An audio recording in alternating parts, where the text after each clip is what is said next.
like, okay, yeah, I definitely want to be a musician, but I think I want to go the music education route because I really enjoy seeing what you guys are doing, and that looks like the way I'd like to take this. So, my band director was from Pennsylvania, and he said, if you're going to do this and you want to be a high school band director, you need to go someplace with a big marching band. So he suggested Penn State. And I applied and got in. So I spent 4 years in University Park, Pennsylvania. Mm-hmm. Playing and so I was getting my music ed degree there. And so Penn State, that's a pretty prestigious name.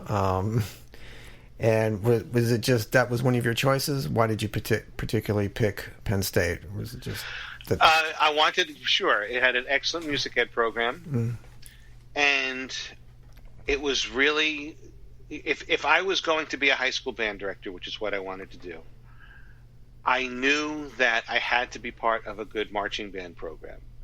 Now, musically, one could argue that should marching band be the most important thing you're learning in order to be a music teacher, and I understand that argument. But the reality of the situation is, if you know the job that you want to get, then you need to do your research and say, okay, what skills do I have to have in order to at least get my foot in the door? And then once my foot's in the door, hopefully have a chance of being successful at.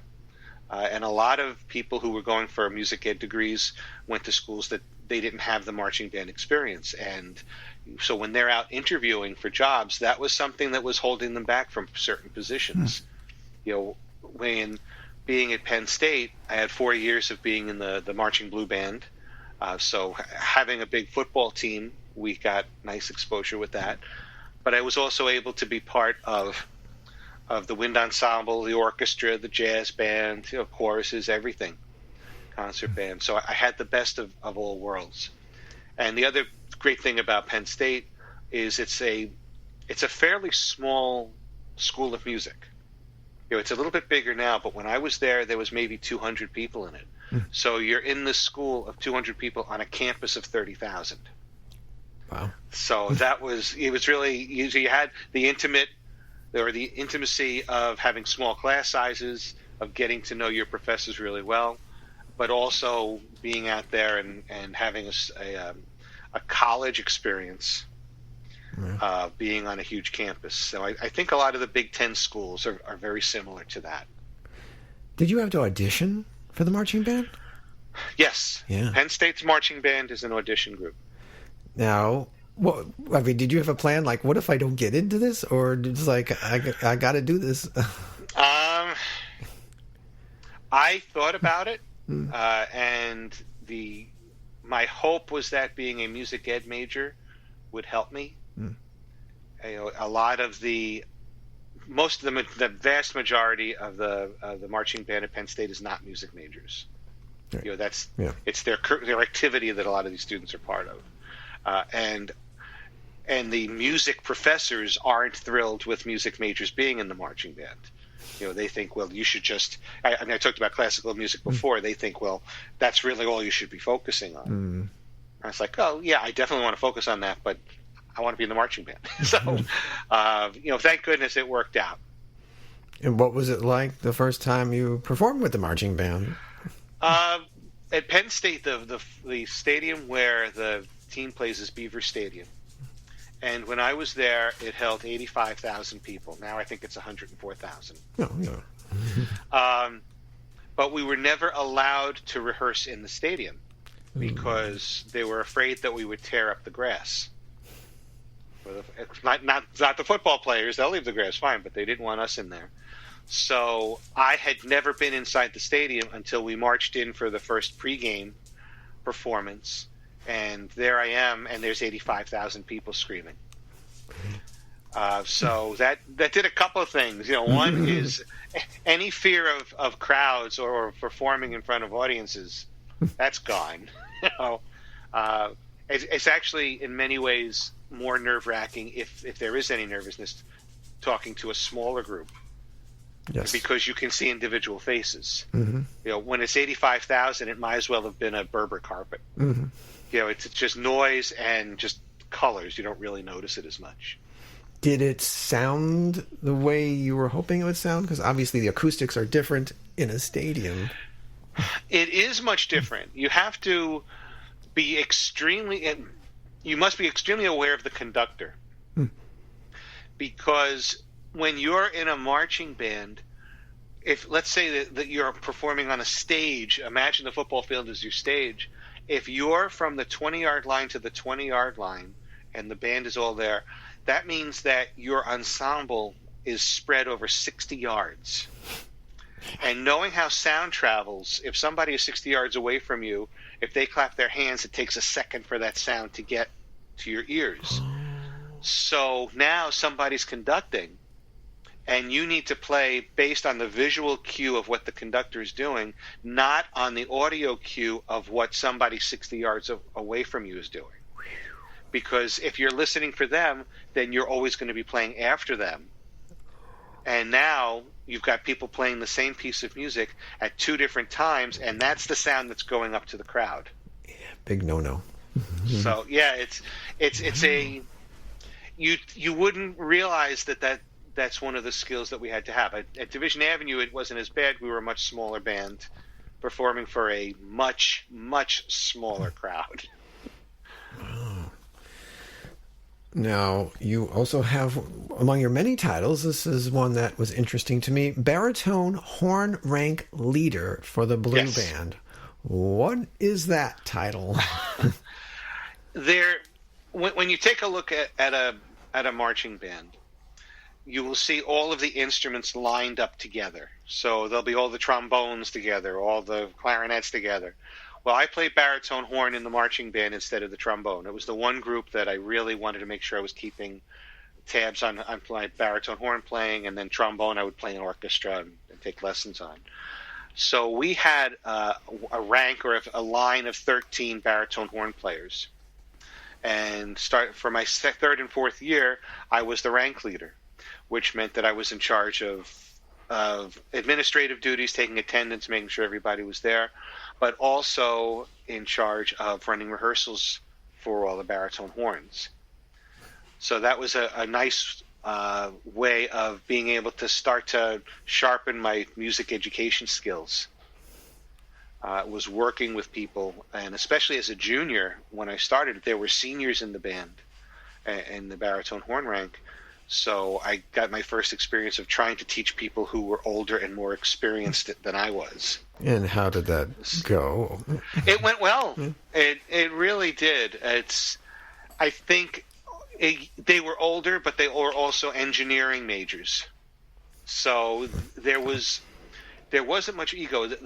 The Penn State Blue Band, the nice thing about it is there really weren't egos there. That's good. I mean, yes, as a group, we had a lot of pride, and we liked to think we were the best marching band in the country. I still think so. But in terms of playing, it wasn't a competition whether I'm better than you. It's what can we do so that we all sound better, so that the whole band sounds better. Well, it makes sense. You Yeah. have that many people in the band. If one person goes astray, the whole thing could fall apart. So you're in it. You're in it together. Well, it was the same thing as a play. Yeah. You know, you're doing a scene. If everybody knows their parts and you got one guy who doesn't know his lines, it's all of a sudden either everything stops or it becomes an incredible exercise in improvisation. We have to cover. The show goes on. It sure does. Actually, that reminds me, in college, we were doing the show The Time of Your Life, and it was my scene to come on for the first time. But the characters on stage, I don't know, one of them lost his cue and just went to the end of the scene. And all of a sudden the lights faded, like, hey, what happened? Thankfully, my character wasn't like, it was just playing a cowboy. So I could come in later and still do my shtick, and it didn't really affect the show. But isn't that the excitement of live theater? Yes. Is you never know what's going to happen. You say we're doing 8 shows a week. Oh, how can you do the same thing every day? Or every 8 times a week? It's like, are you kidding me? Yeah, it's basically the same, but there's something different happens every single performance. That's right. Anything goes. Yeah, absolutely. All right, another title you held was principal trombone in Penn State Symphony Orchestra and Wind Ensemble. Yes. Was this after the horn rank leader part? It's at the same time. Same time. Right. Okay. As a music ed major, I was in different groups. Wow. So for anybody listening who's thinking about music ed, if you think you're just going to go to your college and play in one group, think again. It's your job is to learn all different styles of music and be able to play in all different ensembles, all different group sizes.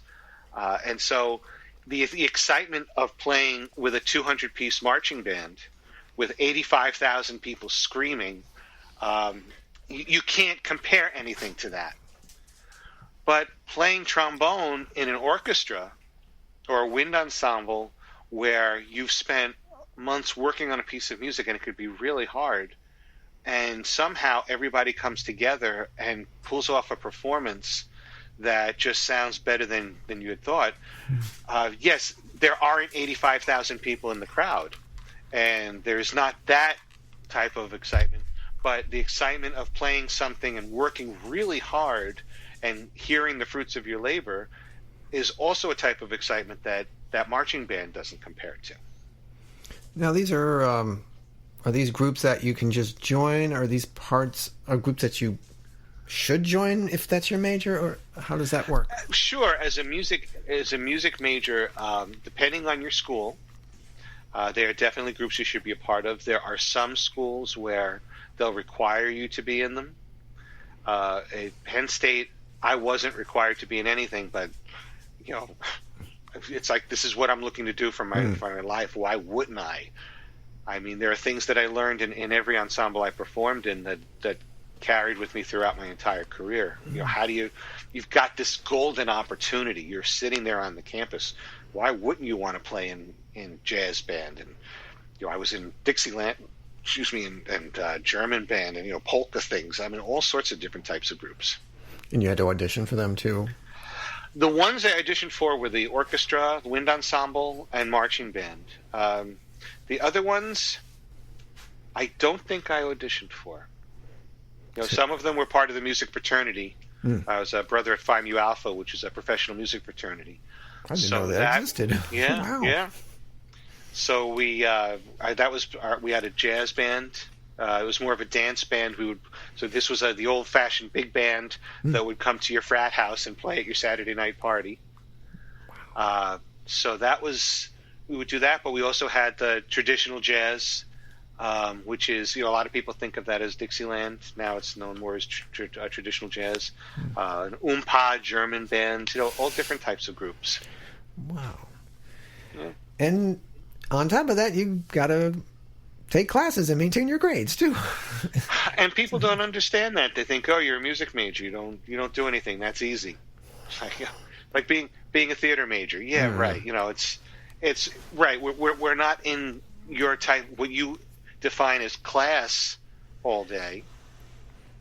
But if you're part of a student production or you're part of a concert, there's a huge amount of learning that goes into that, and it takes up a gigantic chunk of your time.